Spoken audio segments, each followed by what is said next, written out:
Good morning, everyone, and thank you very much for attending today's webinar, The Impact of COVID-19 on Staff in UK Higher Education. I'm Dr. Rasha Kassem, the research lead, and will be chairing today's webinar. So now let me take you through the conference or the webinar program. We will shortly hear from our keynote speakers, Professor Gail Kinman, Birkbeck University of London, Dr. Anastasios Hadjisolomou, University of Strathclyde, and Dr. Fotios Mitsakis, Nottingham Trent University. Afterwards, you will be transferred to the breakout rooms to engage in a group discussion. We would really like to hear your perspectives on the impact of COVID-19, how this impacted you. So I would really encourage you to engage in the group discussions. We will then have a 10 minutes coffee break, so you will be required to turn back at 11:45. And finally, we will present our research findings on the impact of COVID-19 on staff in higher education. And there will be opportunities to ask questions in the end, but also feel free to drop us a message on MS Teams and we will pick this up as soon as we can. Now I would like to leave the floor to our keynote speakers to present their topic on presenteeism in UK higher education, risk factors and implications during the pandemic and beyond. Great. Thank you very much, Rasha. Should I share my screen or Jackie will share for us? Excellent. Okay. So I'm taking control. Thank you so much. Okay, thank you so much for inviting us to this webinar. We're very happy to be here to discuss presenteeism in the UK higher education, risk factors and implications during the pandemic and beyond. My name is Tassos from University of Strathclyde, and I also invited my colleagues Kerry and Fotios, who they have done research on presenteeism in UK higher education. And today, this presentation will take you through on two different streams of research. First, Gail will discuss her project on presenteeism pre-pandemic, and then Fotios and I will discuss a paper that we published in the Work Employment Society journal, where we present the story of an academic that was forced to attend while being sick during the pandemic. So I'll hand over Gail to kick this off. Okay, thank you. I'm just going to take control. There we are. Okay, well, thank you very much, Tassos, for that introduction. Okay, so essentially just a little bit of background about presenteeism, because obviously this is the topic that we're going to be focusing on today, and the incidence and the impact, the wide-ranging impact on academics and implications, I think, for students and functioning of higher education in general. Now, presenteeism has been defined in many different ways, but it's most commonly considered continuing to attend work while feeling sufficiently unwell to take time off sick. Now, this type of behaviour can be reinforced. Now, this may be directly or indirectly. There can be reward systems for, reward mechanisms, I should say, for perfect attendance. But people who show dedication, if you like, and loyalty and commitment to the organisation. People who work while sick can be seen in this way. So, of course, maybe directly and indirectly rewarded for this behaviour. So it can be seen as a sign of an ideal employee.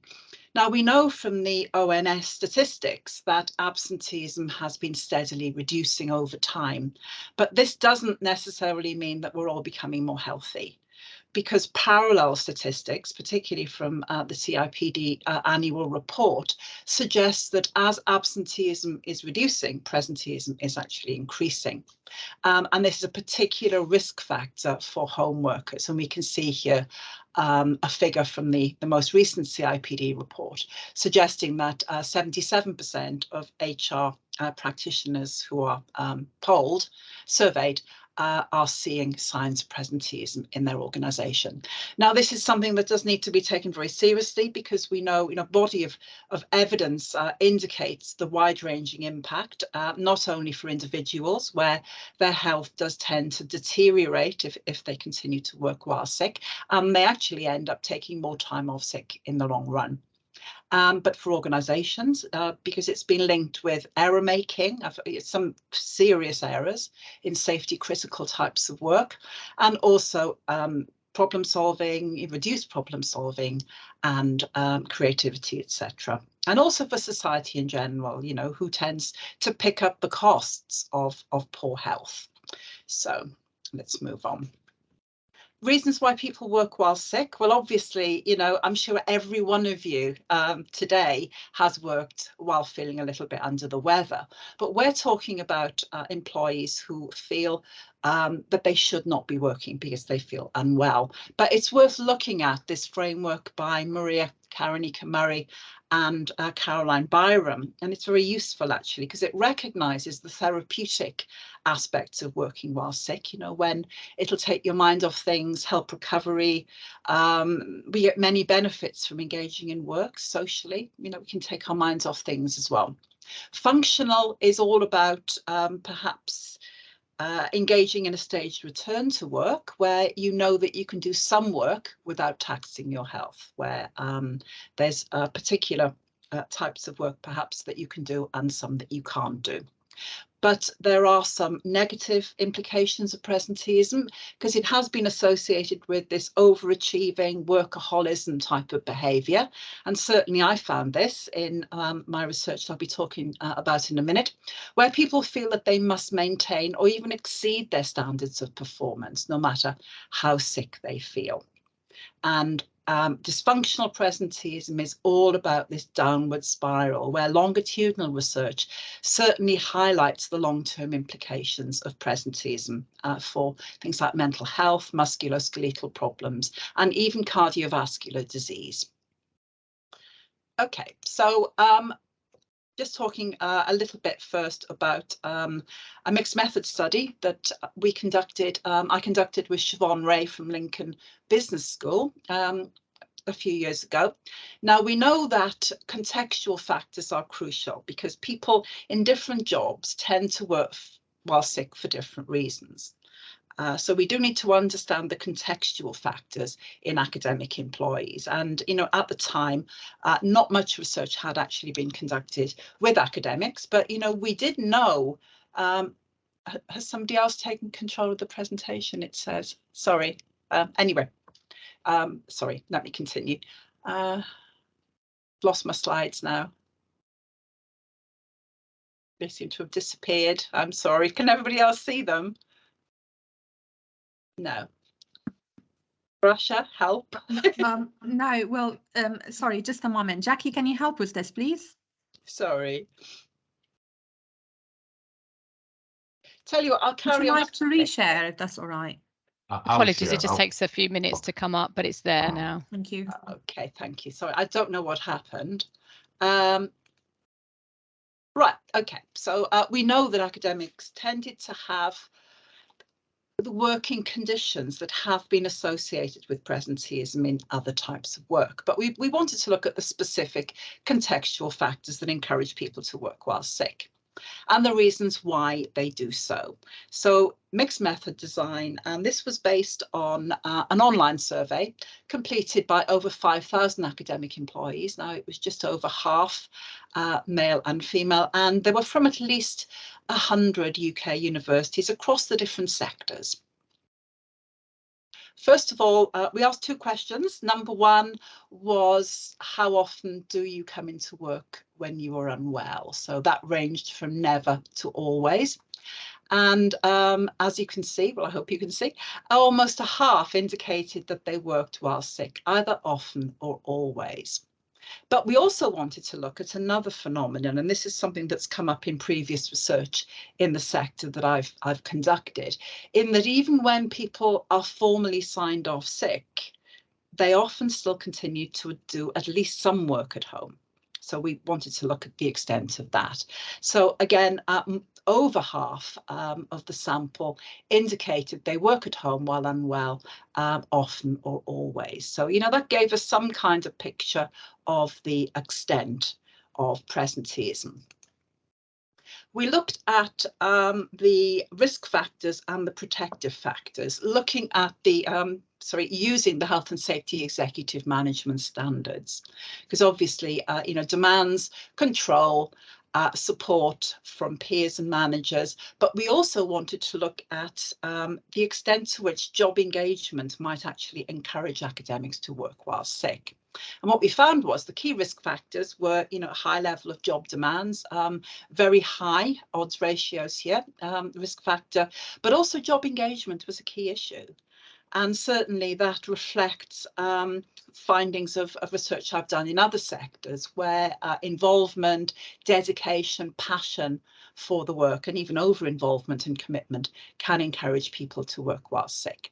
Whereas job control was still significant and support from managers. But peer support didn't seem to be a significant risk factor for presenteeism. But, there's conflicting reports in the literature about that. So what about the causes of presenteeism? Now, very briefly, there is a publication that I did with Siobhan Ray, that so if you are more interested in the findings, the qualitative findings, they are there. So contact me if you need a copy of the paper. So we identified several themes where job demands and role overload, work stress encouraged people to work while sick, as reflects the actual quantitative analysis. But I think one of the key factors was this fear of a backlog of work, where as one person said, it's actually less stressful to continue to work because I know what will happen. I'll come back and there will be this mountain of work that I need to catch up with, and also continue to do the work that I have to do at the time as well. So that was a great motivator to keep on top of the job. Lack of cover was a problem. As we know, lots of meetings, exam boards, marking deadlines, etc. There is no flexibility in the system. You can't reschedule lectures often. So, it was really important for people to turn up to these key meetings. Feelings of guilt about letting people down. That could be, colleagues who they knew were overloaded themselves. So obviously, that would add to their struggle, but also letting students down. As one person said, I'm really fond of my students and I really admire their hard work, and I really don't want to let them down. They deserve better than this. Feelings of irreplaceability was another issue where people often said, nobody can actually cover my work because I'm a specialist in this particular area. Or it may be the case for those involved in student support. They had a really good ongoing relationship with students, and taking time off would actually interfere with the progress of this relationship. But also concerns about negative evaluations in these student satisfaction surveys, etc. That could be a particular problem for temporary and precarious employees, because people are hired and fired, if you like, on the basis of these reports. So of course, temporary employees obviously do not work, are often not paid if they don't work, which is a great motivator to continue to work. And they often are looking for a permanent job. So they would be very reluctant to take time off for fear of seeming unreliable. So that was a key factor. And I think precarity is something that's going to be coming up a bit later. Individual factors like high engagement, overcommitment to the job itself, but also something else that came up was boredom. And as we'll see from the quotes, that'll illustrate this point. Up here, why shouldn't I work? It's better than watching daytime TV or sitting around doing nothing. I don't like being ill, but I do like my work. So people were continuing to do some work, even in hospital beds, etc. So there's a few quotes there. I receive a steady stream of work-related emails. Sorry to bother you. I'm sure we've all seen these ourselves. I know you're off sick, but do you know, can you just, where is, etc. And sometimes it's easier to just keep on going rather than respond. And it was particularly common for people to feel the need to keep on top of email, because at least if you can keep on top of that, you know what's going on in the background. So, and again, another example of the difficult situation precarious workers are in. As an hourly paid lecturer, I feel vulnerable and afraid that if I go off sick, I won't be offered further work. So, you know, really important motivator for that. But what about the impact of presenteeism in HE? Certainly the quantitative findings of my own research and research conducted in other sectors associated with poor mental health, feelings of depression, hopelessness, fatigue, stress and burnout also, low job satisfaction, because obviously, you know, it takes quite a lot of energy to do this work well, doesn't it? And if you're feeling off colour, fatigued, unwell, it becomes an uphill struggle. Work-life conflict, another key issue. Ruminating about work-related problems can interfere with rehabilitation and progress, you know, in terms of getting well, which means that recovery is prolonged and recovery is much poorer. And there's also implications, certainly, for job performance. Many studies highlighting the errors, you know, very serious errors, as I said, particularly in health and social care, where people can make mistakes as well as individual well-being. So now that's just a very brief overview of my study. I'm going to pass on to Fotis now to carry on. Thank you. Thanks, Gal. Allow me to take control for a second. Okay, I guess I got it. So we have heard what Gal said about presentism in higher education pre-COVID, and we with Tassos, myself and Tassos, we have talked with a higher education, you know, employee, an academic, discussing about presentism to see how things have changed. And apparently presentism has continued and increased during the COVID pandemic, not only for the reasons that Gail suggested earlier, alongside with the impact that presentism has, but also you know, because of the unclear governmental guidelines, especially on the first stage of the pandemic, the over promises of, you know, of most universities to you know, for blended learning to keep things going, and because of their ignorance, I would say, as well. So all these things, they have reinforced the ambiguity between, you know, the employees, the students. They have also put both sides, and I refer to the employees again and students, you know, I mean, their health and safety, they have put it in the risk, especially the blended teaching, as I've said, the first stage, they have exposed everyone to the virus.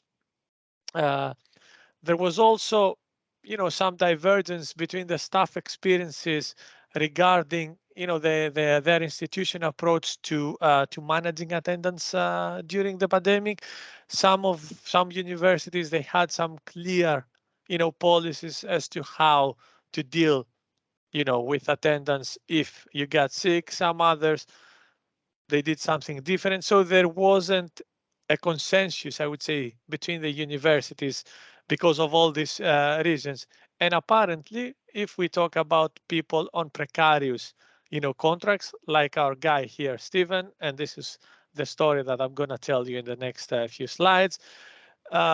These guys are in vulnerable and commodified, you know, positions that somehow they are more in risk compared to their permanent, you know, academic colleagues, and this precarious nature of their employment drives their decisions, and sometimes drives their decision in the wrong, I would say, way. So let me give you a brief overview of our guy Stephen. We have interviewed Stephen with Tassos, and Stephen, as I've said earlier, he's an hourly paid lecturer, an associate lecturer, as per title. He's married and a parent of a child, and both family members, his wife, are on part-time employment. So you can imagine, you know, the stress and the anxiety they have regarding their employment. He continued teaching, as I've said, especially for the first stage of the pandemic, face to face, and some of his session went online, and that actually opposed, if you remember, the UCU recommendations to fully go online, all universities from the very beginning. So the inevitable, I would say, happened, and halfway the term, Stephen was tested positive without substitutes to cover his sessions. If you remember, that was one reason Gail suggested earlier why people decide to continue working while being sick. And although Stephen was subject to statutory pay because he has worked for the university for more than 3 months. Actually, when we have interviewed, he has been working for the university for more than 2 years.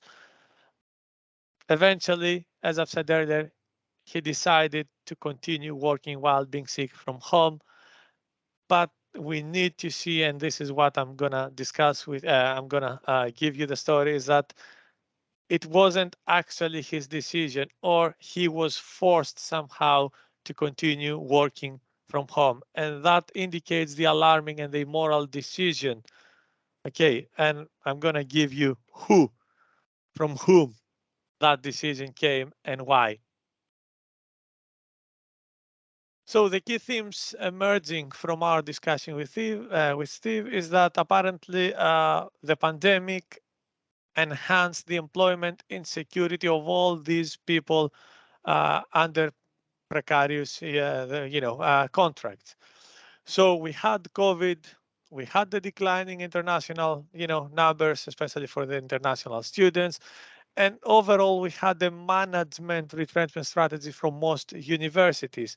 So all these things, alongside with the precarious, employment for Stephen, not only enhance the job insecurity of those people. Indicatively, Stephen suggested that he was terrified and surprised by his university decision to continue, teaching under this blended approach rather than going fully online. Okay. And as an hourly paid lecturer, he couldn't actually do much.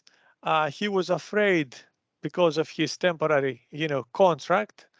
He felt very insecure that he's going to lose his job if he will say no, for instance, to a proposition from his manager, or if he decide not to continue work because he was infected by the virus.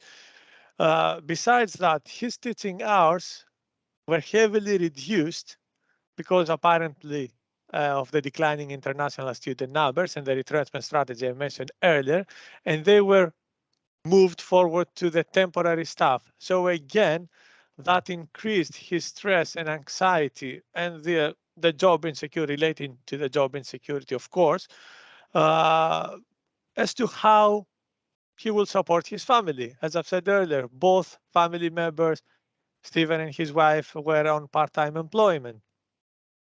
And as we were talking with Stephen, apparently he pointed out that this is the new normal in academia. Okay, uh, it's not something actually new that we didn't know that it exists, but it was intensified, and especially for those people, on temporary contract, it was becoming the new negative normal that they couldn't actually handle. It wasn't in their hands how to deal with.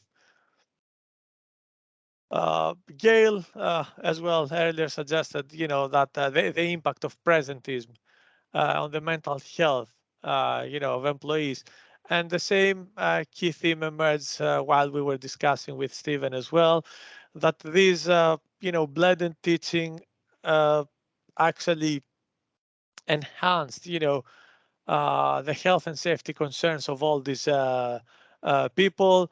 As I've said earlier, most universities, and Stevens University, actually ignored the union calls, to go fully online, and that put at risk not only his health and safety, but also of his family and that of his students. And eventually, as I've said, they have continued to deliver face to face. They have been exposed to the virus, and the inevitable, as I've said earlier, happened with Stephen being tested positive halfway through, and because it wasn't because of his expertise, their irreplaceability, factor that Gail suggested, but it was because there was this tension on everyone's shoulders and they couldn't cover his sessions. So what happened, and here comes the alarming and immoral part of the story, he was asked, but he was asked in a way that he couldn't say no, to continue working from home. So rather than staying home and trying to get some rest and to recover and then come back and fulfill his duties, he had to continue working while having high temperature, while having all the symptoms of COVID that we all know. And this is where we have actually introduced the term with Tassos virtual presentism, because so far much of the presentism research suggests that you need to physically attend, work, for instance, the premises, the university premises. But now we're talking about virtual presentism, about working while being sick from home rather than going at work.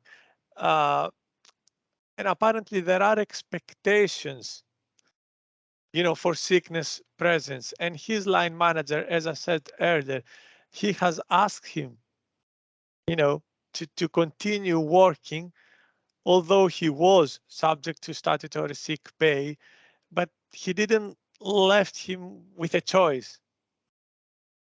There wasn't a replacement for him.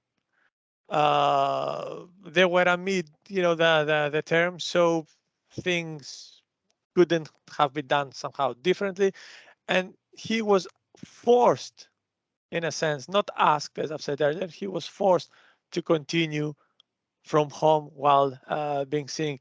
And apparently he couldn't do much. He didn't have a choice. He was afraid of losing his job. He was afraid of losing hours for not only for this year, but for the next academic year. He was in a difficult position whether he will continue to be part of the university or not. So eventually he decided to continue, and apparently he put at risk his health and safety, and not only his health and safety, but also of his family, because he had to stay there. At the same time, though, he had to fulfill his family responsibilities. As I've said, he was a parent of a child. So everything seemed to be wrong. And this wrong thing is nothing more of the presentism culture, is the outcome of the presentism culture and the normalization of the sickness presence that exists within the higher education sector. Okay, so we have heard from Gail before that this is something that apparently happens not only in higher education sector, but everywhere. But after COVID, the physical presence turned into this virtual presence. And I guess this is the fact, not only for higher education, but for most sectors moved, working remotely.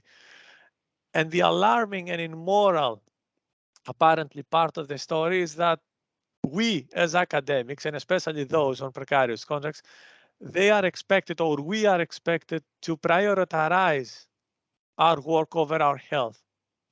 And apparently the university did the same. They have prioritized the finance, their finance over their staffs and students' health and safety.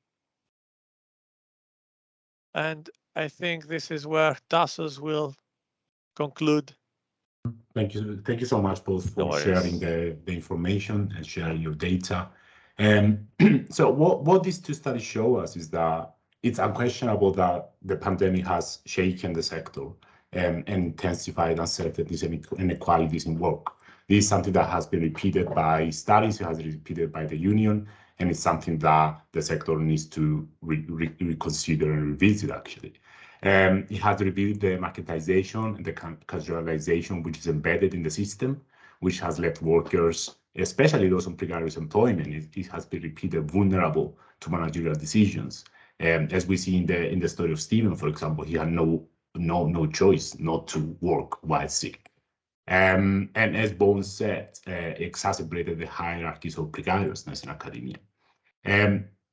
We argue that especially again, the precarious employment, the casual staff, mental health, well-being, job security remain under threat during the pandemic. Both our speakers discussed about this presenteeism culture in academia. Of course, this is not something that we only find in academia, but it's in general in the professions, and this is argued in the sociology of professions. But here we expect academic workers are expected and they're pressured to project the high work ethic, the commitment, and the loyalty to the organization via sickness presence. And as we are moving towards the new hybrid workplace, we're still in a pandemic, although if some people argue that the pandemic is over, the pandemic is not over. The COVID is increasing, we're still having the risk of getting sick. So we are arguing whether this virtual presenteeism and the expectations to work while sick, it will be the new attendance norm in the sector. And again, we're still in a period of uncertainty, in a period of that we don't know how the semester will start or how the semester will develop of the next academic year. So, next slide. What we want to do with this presentation is to trigger some discussion and raise some points of thought around presentees in academia. As we've seen, there are different levels, demands from organizational demands, individual orientations towards work. These have been exacerbated by the pandemic, with precarious workers being a particular risk. So the idea of virtual presenteeism becoming the new attendance norm, you know, where we are raising questions of, okay, what are the implications for the individuals, for the organizations, but as well as our students, how the impacts of the learning experience, how the impacts on how the students experience their whole time within the university. And of course, solutions, I wouldn't claim that we have the answers here, but we would like to hear from you. What do you think about this and how we can address this fundamental problem in the sector? Thank you so much. We'll be very happy to hear your thoughts, suggestions, experiences, and of course, if you have the solutions, let's discuss them. Thank you so much.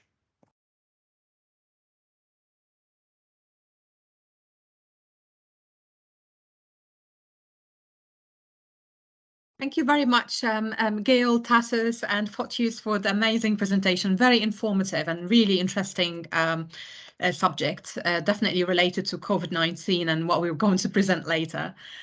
So now I would like to invite everyone to the breakout sessions. Jackie will move you shortly to your rooms. And the purpose is to engage in group discussions and sharing your perspective, your experience, and how COVID-19 impacted your academic lives and personal lives. So please also nominate like a leader to share what you have discussed with us when you come back to the room. You will have 15 to 20 minutes to do the discussions. Thank you very much. Well, thanks everybody for coming back to the webinar, and I hope you enjoyed the discussions. I'm not sure who would like to start by sharing what you have discussed, maybe in each room. Any volunteers?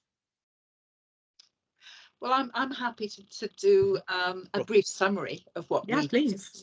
And perhaps I was with Tassos and a few other people, so I'll just very briefly try to represent. We heard some very sad and difficult stories of people working during the pandemic and the difficulties they had with illness, people working under precarious contracts who really fell through the net, which was a major problem, you know, VL contracts where weren't able to be furloughed and couldn't get any other kinds of benefits. And taking time off if you were sick with signs of COVID seemed to be seen as a sign that you didn't really deserve to be taken on again after the pandemic, lockdown, etc. So that was a major problem. Lack of support in general, and also with the VL contracts being discontinued for very many, and then the work that the VLs were doing put on to other people. That was a major problem, and this sense that sometimes we can be seen as kind of willing bodies that will and can be able to take on any type of topic, at a moment's notice almost. You can get somebody else's slides. Of course, you can deliver this. You may be a sociologist, but of course, all about accountancy as well. So, people are kind of interchangeable. So I think there did seem to be a contrast between institutions that I think is important to recognise, where perhaps some may be accused of recklessness, while others were cautious, and some were probably somewhere in the middle. So we do need to recognise the difference of experience. The issue to do with a blend of individual reasons, like a strong work ethic, engagement over commitment to the job role, and the organisational imperatives, really illustrating the talk that we've just given, I guess.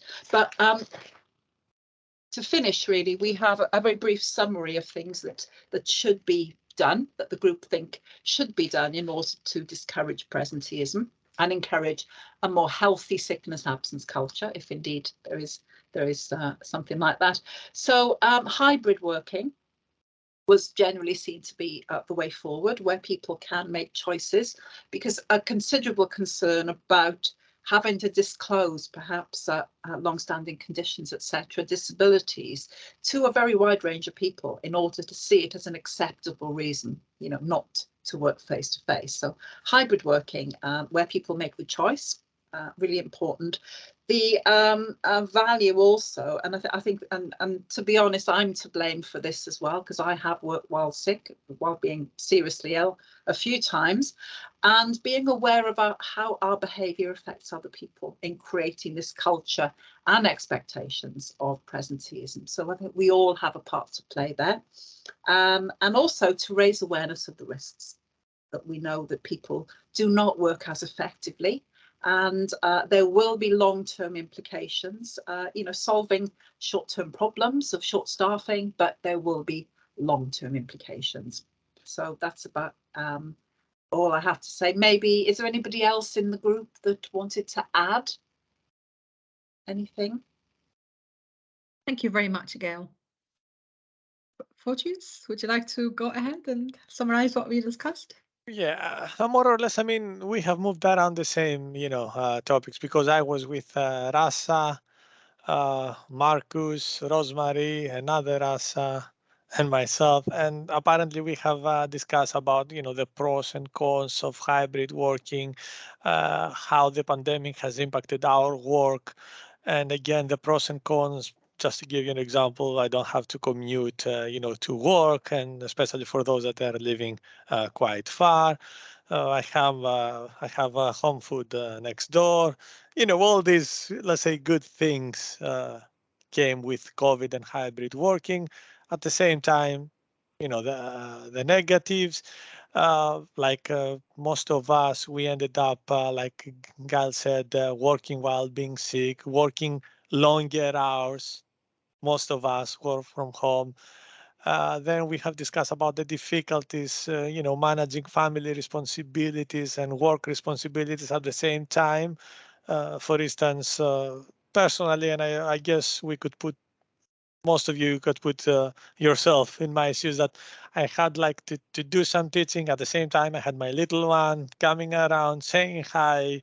I had to stop, I had to to tell her to go out, and all these, little things. We have also discussed, I mean, mostly it was me that I wanted to hear, other people's views about Maria's framework. You know, Maria and I work at the same university. As I've said, we are quite close friends, family friends.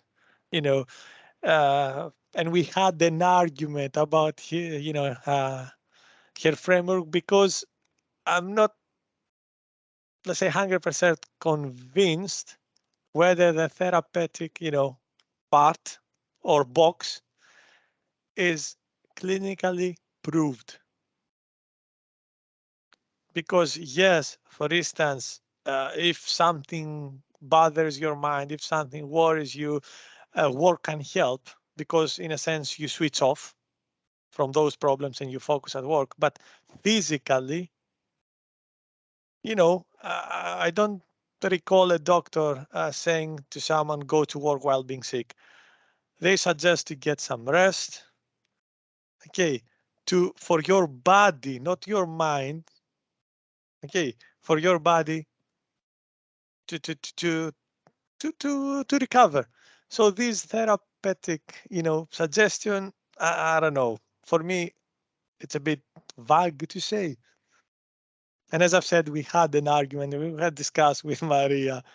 Okay, the functional, again, it's as Gail said, and I guess most of us, we have worked.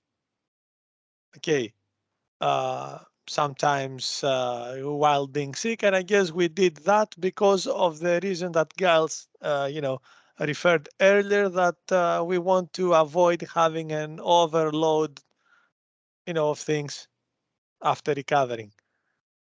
Is it right? Is it wrong? As you've said, Gal, we all play a part on that. Okay.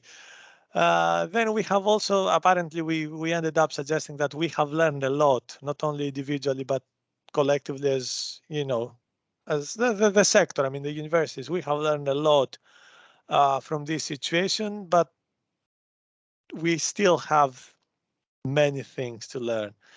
And actually, as we were discussing, I mean, if I may, Rasa somehow suggested that apparently this, the presentism and everything, it will become like a new norm. And I was like, shall we shall we say that yes, since everything has changed, shall we expect presentism, virtual, physical presence or whatever, to become a new norm and accept it? Yeah, very good point, Fortius. Yeah, it will become, but whether or not we accept it is, I guess, it's another Yeah, argument. exactly. Yeah. So we had this conversation, Yeah, we with the also other. talked. Sorry, Yeah, go ahead, sir. We also talked about resilience, really. Like, it's more about how we cope with the situation. Like, if something like this happened in the future, whether we accept it or not, whether we like it or not, and if it happened, the only thing that we've learned from the pandemic is like to become resilient, to cope with it. It might be slightly better. Maybe we have lost the fear now, or we will be fearless of the pandemic if it would to happen again.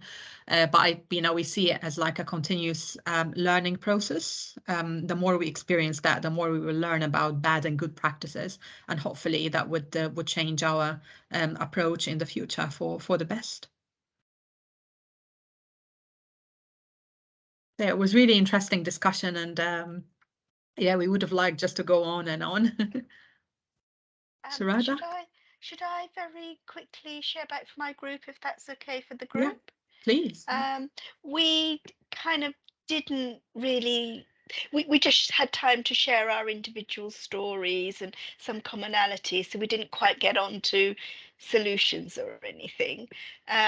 But so in our group we had someone from an international university who was predominantly dealing with research. We had some academics, and we had some people who weren't on who were at the OU but not in relation to teaching. They were in outreach work. So we had sort of, and then we had someone who was self-employed as well. So we had quite a lot of different people in our group, and we had some commonalities of experience. I guess we were all parents, and we all had that really complex, dealing with a really increased work environment, as well as having to deal with children.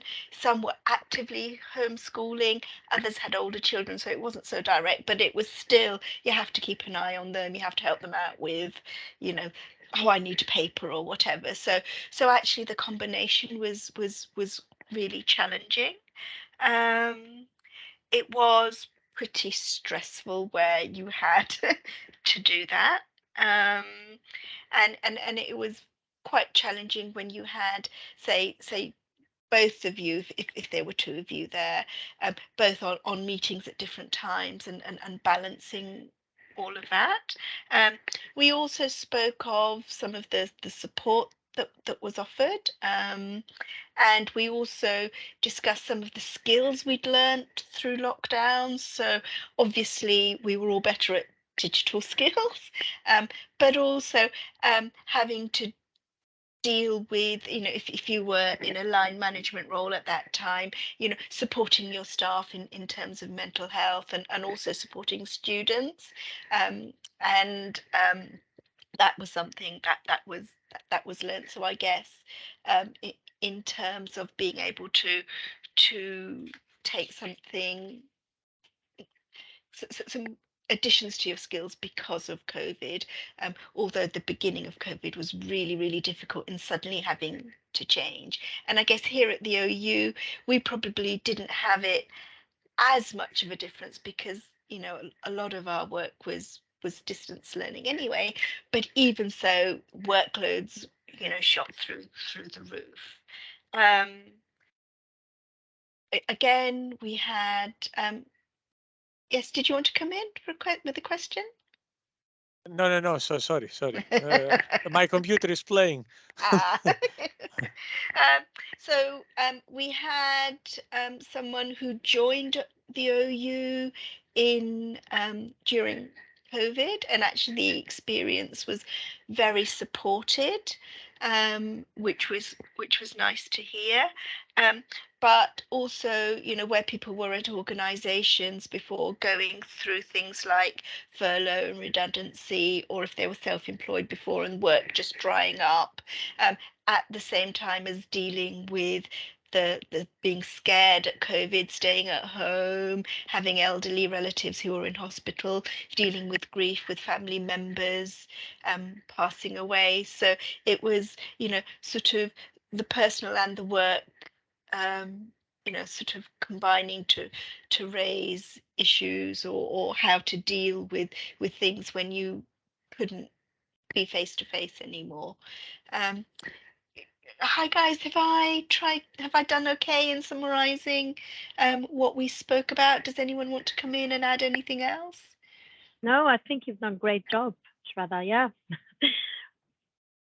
If I may, to add another comment, Rasha, the point we made about our health and safety while working from home, because we were lacking, I mean, most of us, we were lacking of the amenities, you know, that we had to work, like maybe the two screens, like a proper chair, a proper desk, you know, the health and safety assessment from the uni for us to work better. So that was a negative, I would say, aspect of hybrid working for some of us, if not all of us. Yeah, I can't agree more. Yeah, it was really interesting. Kassem?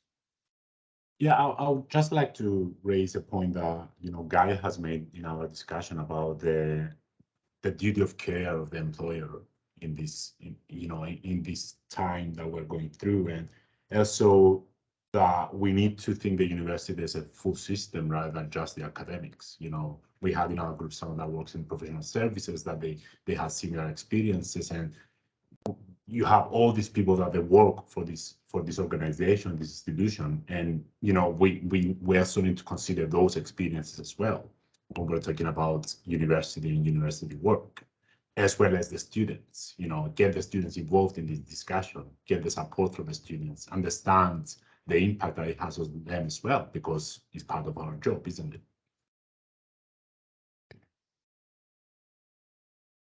Yeah, thank you very much, Tassos. Very interesting point. Anyone else would like to add something to the discussion?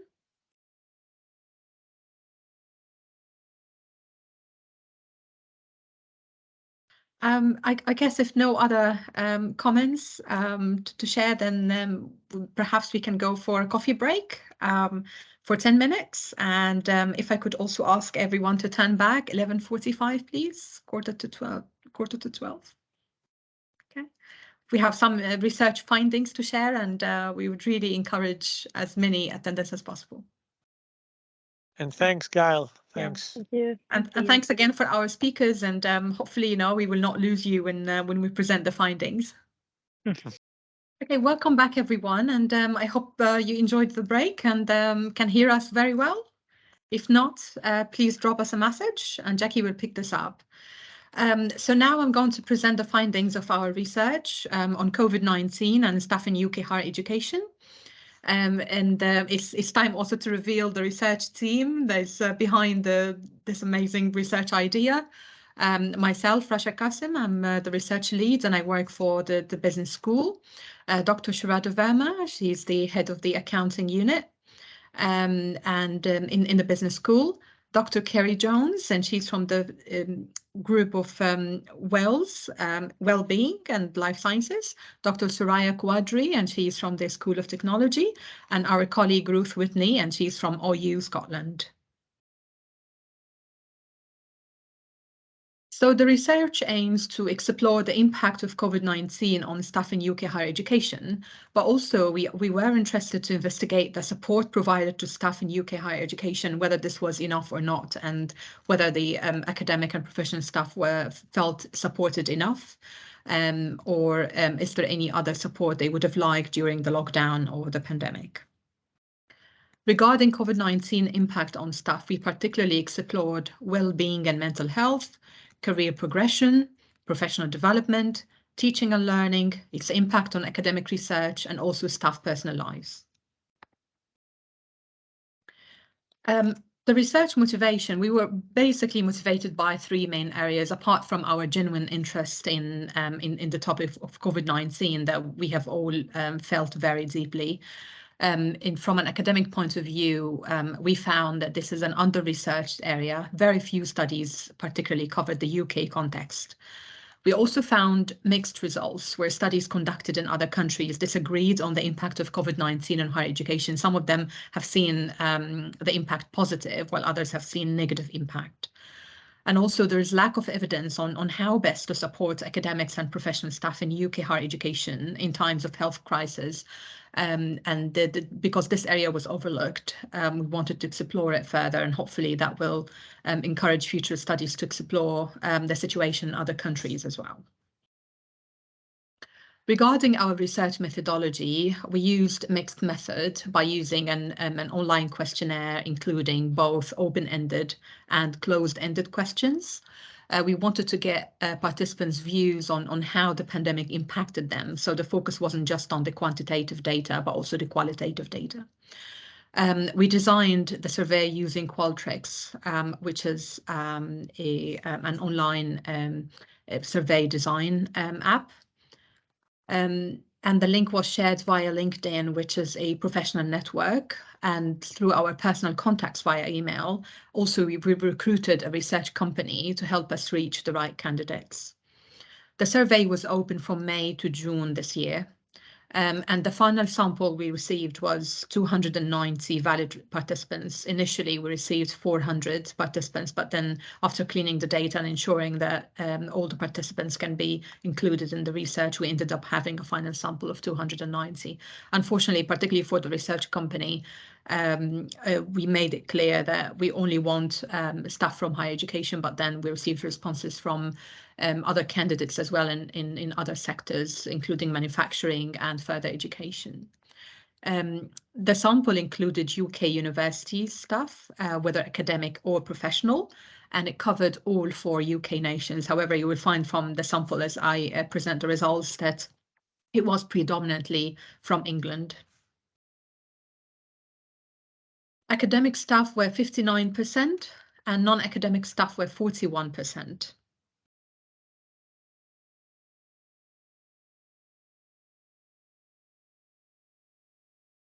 As for where the employer were operating, the universities were from England, 241, 83%, as I mentioned earlier. This was like the majority of our participants were from England. Northern Ireland, we only found 3 participants engaging in the survey. And Scotland, we found 28 participants interested in filling in the survey. Wales, 18 participants, so really smaller samples. However, we collected some interesting views from the 4 nations. Regarding gender, we have 56% female and 41 male. Non-binary, very small sample, as you can see here, only 2 participants, and 5 preferred not to say their gender. Regarding age groups, we have here like the majority from, it's like the significant minority then is from 50 to 59 years old. And we also have more from 40 to 49 years old and 30 to 39 years old. However, as you can see, a wide range of age groups are presented in our study. Regarding the employment type, we collected the responses from 11 contractors, that's 3% of our entire sample, full-time staff 73%, part-time staff 22%. Regarding staff members that are also parents, we have 55% that have parenting responsibilities and 44% that were not parents. Regarding caring responsibilities, 31% of participants did have caring responsibilities and the majority did not. Regarding known disabilities, only 8% reported known disabilities and the majority did not.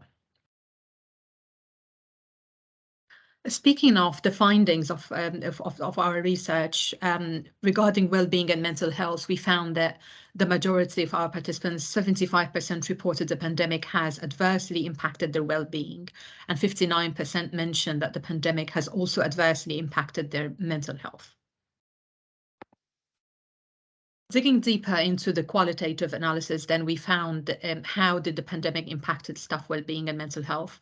Some reported emotional stress, such as social isolation, coming from social isolation and loneliness, grieving for loved ones lost due to COVID-19, depression due to lockdown, anxiety and fear of death or the fear of infection, and also feeling trapped. Others reported financial stress, insomnia, loss of confidence, the lack of separation between home and work, and feeling overworked and physically tired. Others struggled in managing caring responsibilities and workload. Regarding COVID-19 impact on workload, most participants in our survey reported the workload has increased due to COVID-19. However, there seemed to be like an agreement that the workload was difficult to manage. Regarding the impact of the pandemic on teaching, it showed that it was very difficult to engage students through online teaching, particularly in traditional universities, I must say, where the lecturers get used to engaging students in the classroom, tailoring the teaching materials to classroom environment rather than online teaching. Also, there was difficulty in measuring students' understanding and performance online, especially when everybody turns off their cameras. You don't know who's engaging and who's not, who's present and who's not. One of the participants recorded a sense of detachment, and he basically said, I did not feel the connection with the students as I would have felt in my previous experience, and I can personally relate to that. I often felt like I was talking to the computer screen, not to students on the other end. And I assume some of us also had the same experience. There was also challenges in adapting teaching materials for online learning because the pandemic happened all of a sudden. Most universities were not really prepared to turn their face-to-face materials to online teaching. Others did not have the chance to attend online training at all. More students than usual had extensions for their assignments, and this caused extra workload for the staff. Regarding research, some researchers found it very difficult to collaborate with colleagues without being physically together. There were also delays in research plans due to data access issues in some cases, or no access to labs. Or some also reported no time for research, again, due to the increased workload, teaching workload in particular. And now I'm going to hand over to my colleague, Dr. Shraddha Verma. Shraddha, over to you. Thanks, Rasha. Now I'm going to take control. So hopefully everyone can still see the slides. So I'm going to build on what Rasha has said and actually build on some of the things that were raised earlier, both in the presenteeism presentations and in the groups where we were discussing experiences. I think there will be some resonances there. So looking at the impact on professional and career development plans, most staff reported that their professional development and career development plans had not been impacted by the pandemic, but certainly in relation to professional development, there's still a significant minority who indicated some impact. And, you know, unpicking the data a little bit, there were some negative impacts on professional and career development plans that came out. Obviously, it was a difficult time for higher education, with overseas fees drying up, and in some cases, and so there were dismissals and redundancies, or at least talk about them across the sector. No one knew what actually the long-term impact might be, and that obviously had a negative impact generally and for individuals. Also, some people reported that some employers stopped all professional development activities and efforts for staff. It was all about students, and not really about the staff. It was trying to minimize the disruption on students, and staff weren't really considered. So for examples that were given were that apart from mandatory training, or professional internal staff development, professional development was stopped.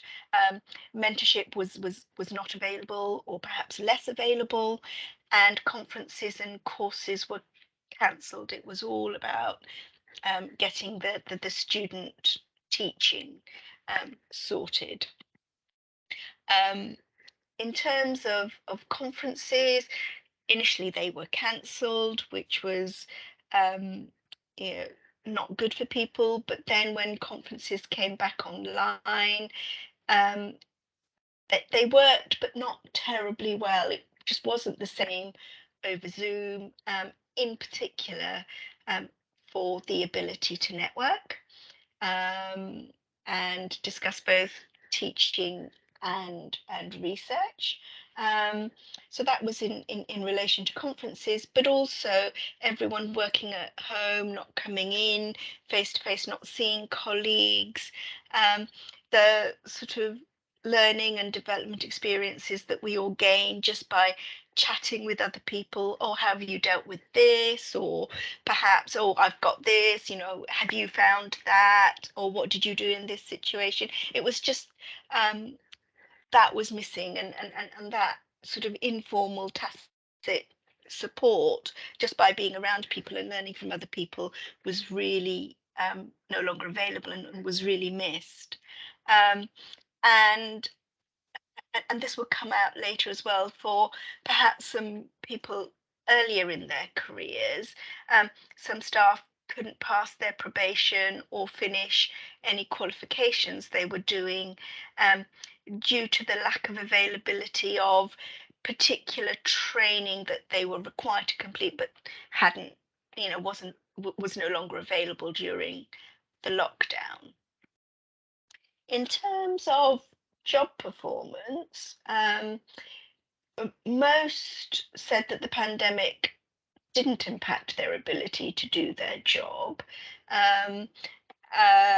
but working from home was challenging, and at the very least, it was learning how to do things differently. So the challenge was reported.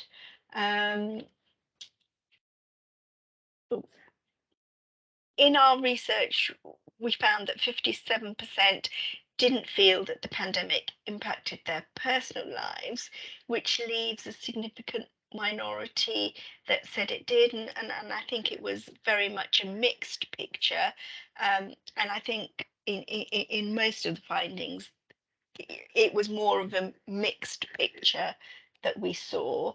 So, for example, none of us particularly missed our commutes, but the extra hours we gained, for some it was extra free time, but for others it was just more hours to work, maybe to manage the increased workloads or the feeling that you have to work. So some of the presenteeism issues that the presenters at the beginning were discussing.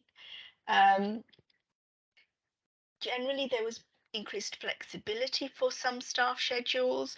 So being around at home in the day enabled you to get a few chores done throughout the day, say at lunchtime or in between meetings, which meant that evenings, maybe weekends, were a little bit freer. But that wasn't the case for all. Some people enjoyed spending more time with their family, but for others it wasn't so easy having family around all the time, and that could be for very practical reasons. For example, having access, lots of people accessing the internet at the same time and causing issues, to not having enough space, I suppose. And some people reported that relationships did suffer from the strain of having too much time together. So it was very mixed. For parents, whilst it was very much appreciated that they were more involved in their children's lives, but that workload balance between homeschooling or supporting children or childcare and managing a more increased workload as well as different workload and having to learn to do things very differently was very, very challenging, and was definitely an obstacle to productivity. And the work-life balance and the home work split kind of changed for some people, so it did kind of feel more like living at work rather than having splits in your time. We also discussed employer support, and again, we see very much a mixed picture. So most respondents said that employers did provide some wellbeing support during the lockdown, but at 60% we can see that some didn't, a significant minority didn't. And again, 45% said their employers did provide mental health support, but 30%, again a significant minority, felt that they didn't know if that support existed or not. So either it wasn't there, or it wasn't easily accessible, or it wasn't publicized or communicated enough. So perhaps something to build on. Most staff felt supported by their line managers, but again, I guess that leaves around 30% that didn't. And over 50% of academic staff didn't feel they received support or enough support in moving on to remote teaching. So it was very much some support was available, but a lot of it had to be learnt by trial and error or fiddling around with the software yourself just to work out how best to do things. Some issues in employer support that were raised was that sometimes, although the support was there, people were so busy they didn't have time to access it because of the excessive workloads that they were having to face. Again, the communication around the support could have been better. So some people said yes, it was there if you searched for it or really tried to find it, but it wasn't very easy to find. And although earlier we said that there was line manager support, some people said that line managers provided little or no contact, and that contact hadn't really changed from pre-pandemic times, even though we were all working in very different ways, in remote ways, and perhaps they expected some changes in practices. It was recognised that perhaps line managers had their own problems arising from the pandemic, but some people said that felt maybe that staff issues were not cared about as much. It was all focused on students, and some people sort of identified that line managers were too busy to offer support. And and I guess perhaps this is the way of things. Some line managers actually made things worse. So there was mixed practice, I guess, across the institutions and line managers as well. Continuing on some of the issues raised, so sometimes there was a lack of empathy, little understanding of the pandemic's impact on staff, and I guess that's the whole impact, not just the work impact, but some of the emotional issues that we already touched upon. Some institutions, or with some line managers, that there wasn't regular check-ins to see how staff were doing, both in terms of safety and well-being, and to some extent there was the perception that there was a lack of tailored personal support. So even where there was support, quite often it was a one-size-fits-all approach, or contact this company and they will support you. It was outsourced or whatever. And in some cases it felt a bit like ticking the box rather than genuine care. And I guess some of those things pick up on the conversations we had in the breakout rooms, and also coming through in terms of the presenteeism issue. We then looked at different demographics, different sort of responsibilities of staff, and how that the pandemic's impact on different types of staff. So looking at gender, we certainly found that more females felt the pandemic impacted their personal lives, and they were more likely to report that their workload increased to a great extent and was difficult to manage.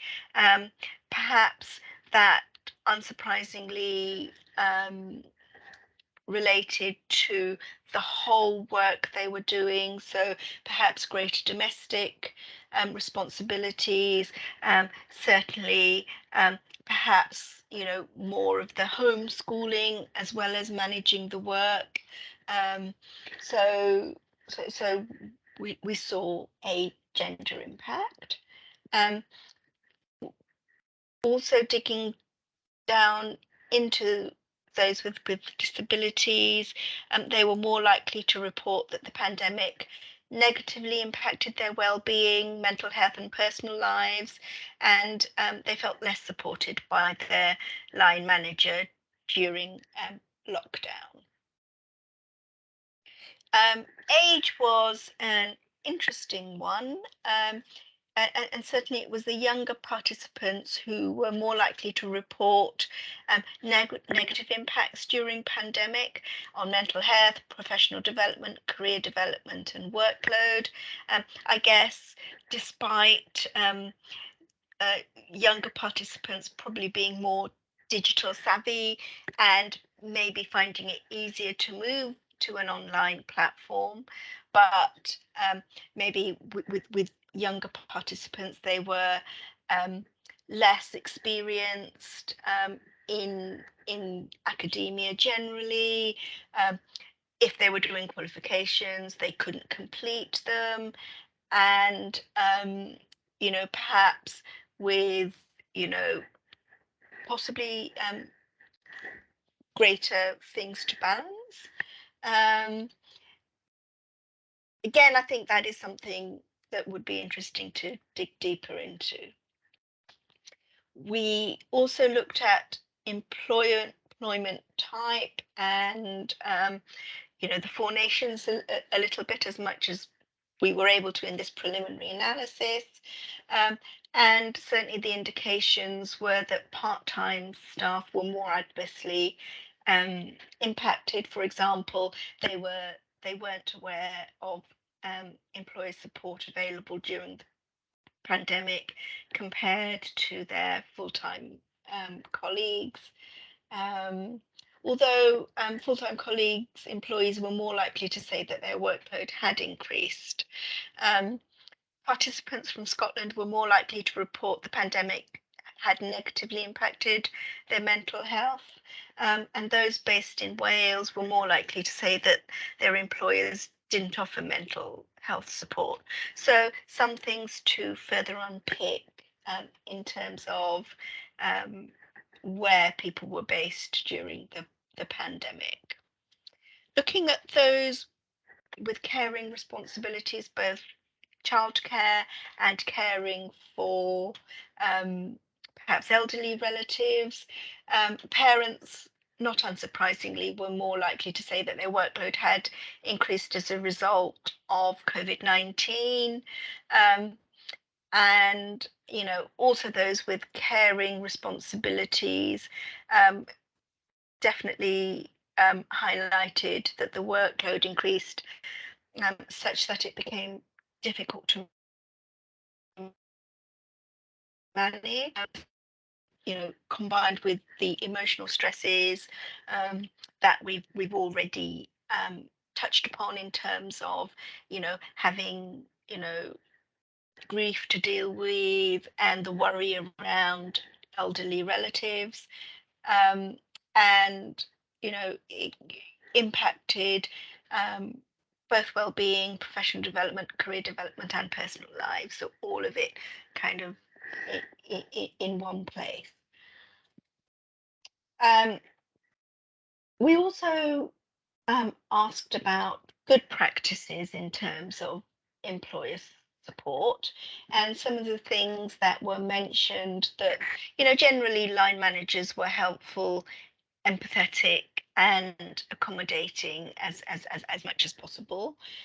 Flexible working hours was really beneficial, and providing different ways for staff to interact online, so special forums, informal group chats on Zoom or Teams, sort of regular 2 or 3 weekly sessions where people could just join to talk about anything they wanted to, not necessarily work related. They were all good practices. Other things that were indicated were really good online yoga or mindfulness support online, which helped well-being and mental health. Online well-being workshops on topics how to cope. online workshops on how to spot mental health issues, both in yourself and for others. And then sort of the support around that, for example, the availability of counselling, referrals to occupational health, link to self-help resources or external resources to support those who reported mental health issues, including paid for sessions with therapists, and having more mental health first aiders. So there were a range of good practices that were raised. What did we as staff appreciate the most? We very much liked to be contacted as an individual, and be offered support and you know, that one-on-one communication rather than having to go and look for it for ourselves. We very much liked empathy and personalized communication rather than, you know, emails sent to everyone. And you know, where this wasn't available, that was a big source of complaint. We very much appreciated being encouraged to take breaks and go outside and focus on non-work things. Availability of counselling was very much appreciated, and clear and frequent communication of support, preferably personalised, and the availability of contingency leave for people's particular circumstances. So again, that personalised approach. And sort of finally, we asked what else might have helped more? What would you have liked to receive during the pandemic? So more mental health representatives within departments, so people who were, you know, first point of contact and who were available and who had the knowledge to chat to people and, you know, provide them with information on what else was available, perhaps some more extra time off at particular times, and which could be used as necessary. Flexible working was appreciated, and that was something that, you know, could be extended. Helpful line managers, so maybe a bit of training required there.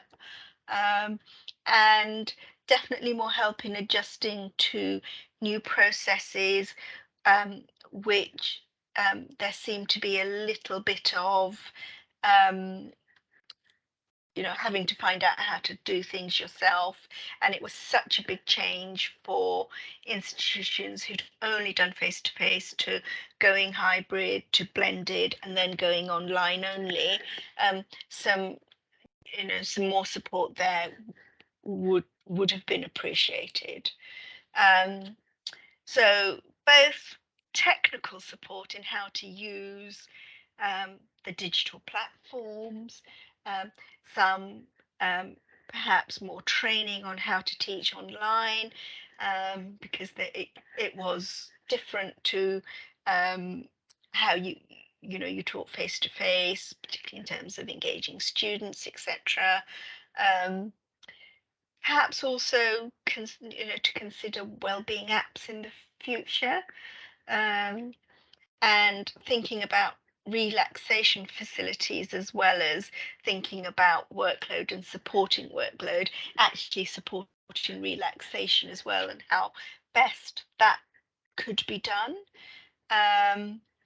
Perhaps also thinking about the workload as a whole, and perhaps making fewer demands on staff when you know that they're dealing with an absolute crisis which has led to, you know, very different ways of working that has had to be instituted very quickly, and also recognizing that the pandemic affects, you know, different, you know, financially people very differently, and perhaps to think about how, if there's any more support that can be provided in relation to financial burdens for those individuals it is most impacting.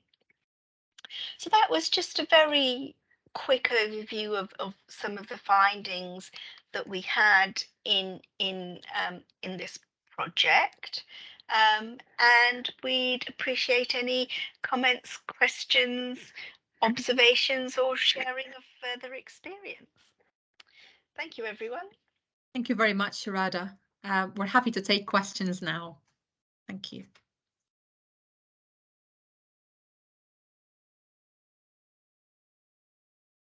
Feel free either to raise hands or maybe just put your question in the text box.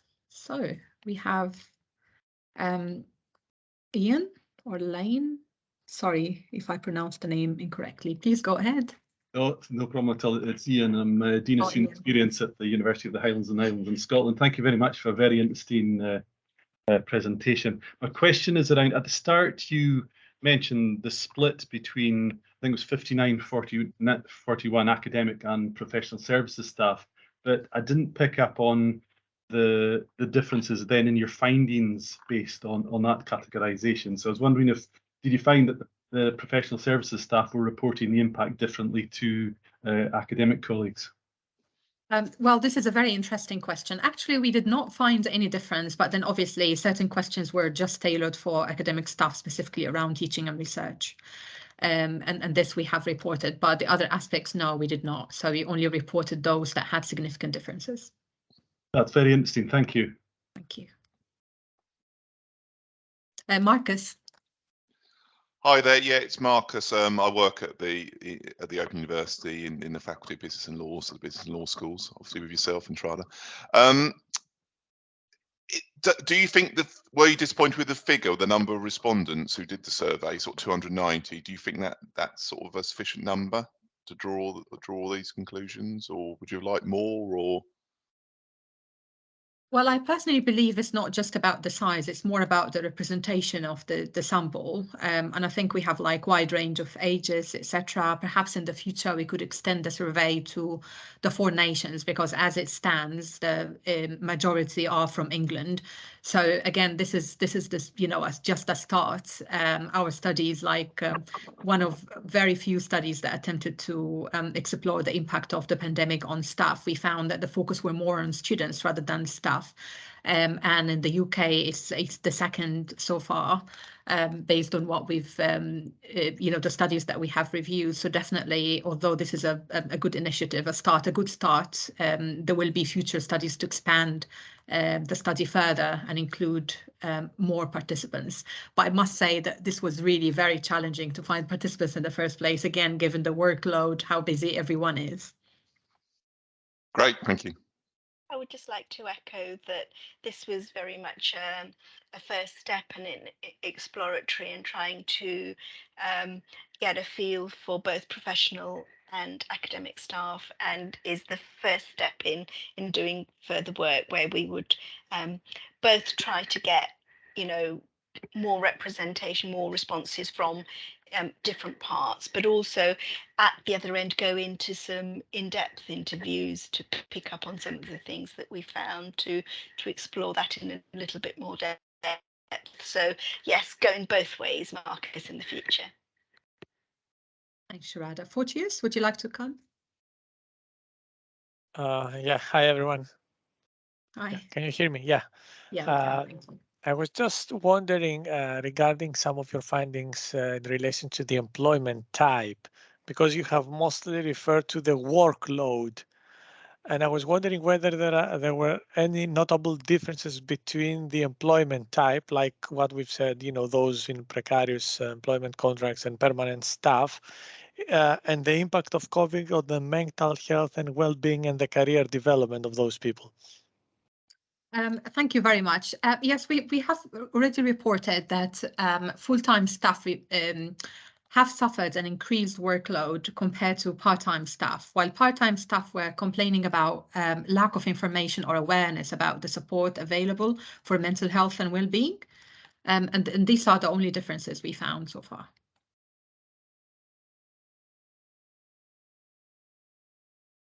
Tassos?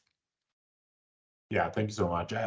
This was a very interesting presentation, actually, and it echoes some of the arguments that we've made at the beginning. And I think it's very useful that you included the professional staff in this research, because it's something that is actually missing from the research so far. So I commend you on that. I was wondering whether you have made any distinctions between faculties and whether the experiences across faculties was different. For example, someone that works in a lab environment, they may have a different impact from someone that works in a business school, that they don't have to be present in a lab. This is a very interesting question. No, we haven't done that, and this is something that needs to be reported in our limitations, and also a recommendation will be made to future research to carry on this distinction. So thanks for that. Thanks so much.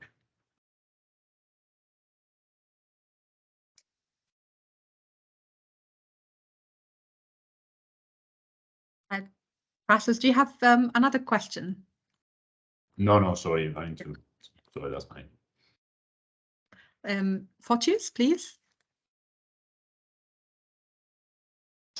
Yeah, sorry. I was wondering, have they suggested, the participants, have they suggested any solutions to all these issues that they were facing? Yes, the last slide that Shraddha presented, the one, what kind of support they would have liked to receive. This is basically what they would have liked to see, the technical support, and the slide before it as well. It was talking about helpful managers, for example, or having mental health representatives in each department. Flexible working hours, because people had different experiences, and while flexible working hours were suggested as one of the positive things, it wasn't necessarily applied to everyone. So again, hopefully those recommendations or best practices can be taken into consideration in the future. I do encourage, of course, everyone as well to read our findings when it's out, because the research team will discuss some additional recommendations, particularly in terms of training for females, because our findings also suggested that there was some difficulties in females managing their time, and we would also wonder if there is a need for organizations, for universities, to ensure that there is a fair distribution of the workload between male and female participants. So when the recommendations come out, we would be more than happy to send a copy to all the delegates today.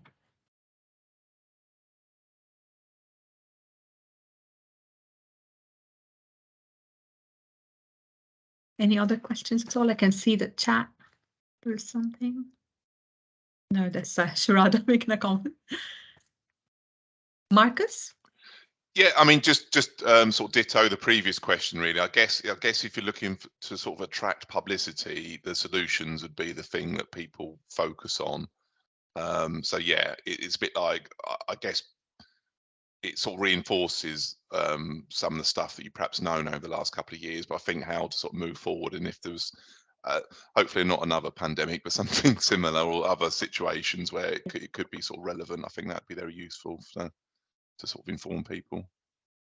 Yes, absolutely. Yeah, I can't agree more. There are lessons learned, and this is not like a one-time research sort of. It's like we would like to encourage the conversation and to open up research debates and encourage future researchers to carry on this research in other countries as well, and to come up with new ideas, discover perhaps best practices, and how can we better do things if we were to face another health crisis like the pandemic. And also, just to add to that, perhaps also have sort of an idea of what affects everyone, but also where there is some subject specific things that need to be done, or role specific things. So sort of looking at the different academic and professional staff requirements, and where sort of trying to be a bit more specific about different areas, and that is something that we would like to do in the next stage.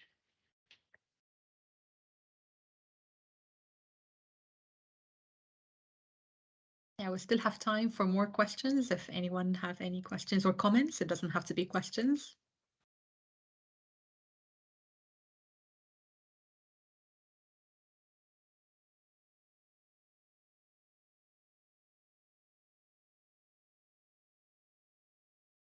Okay, well, if there are no more questions, I think we would like to end the webinar there by thanking everyone for attending today. And we really hope that you enjoyed the webinar. Your feedback matters to us, so please, feel free to drop us an email with suggestions or any other comments that you have, anything that we could take forward, take on board for improving this research. Again, as Shraddha and I mentioned, that this is just a start and we're hoping to expand the project further in the future. So thank you very much.